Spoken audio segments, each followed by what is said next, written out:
pensez donc qu'avoir de l'argent est l'un des facteurs les plus importants pour être un homme de valeur? On ne peut pas être un homme de valeur sans abri. Je ne dis pas sans abri. Cependant, je veux dire, en tant que personne qui a grandi avec un père qui est considéré comme un homme de grande valeur. Il peut gagner beaucoup d'argent, mais cela ne fait pas de lui un homme de grande valeur. Je viens de vous donner 6 critères dont l'un est l'argent.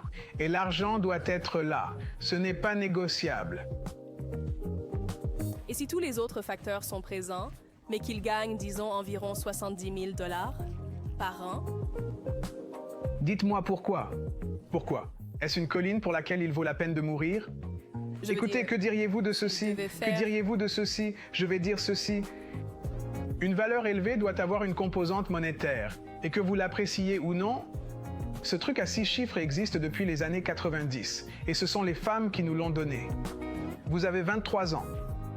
Apprenez-en un peu plus avant d'essayer de donner votre opinion sur le sujet.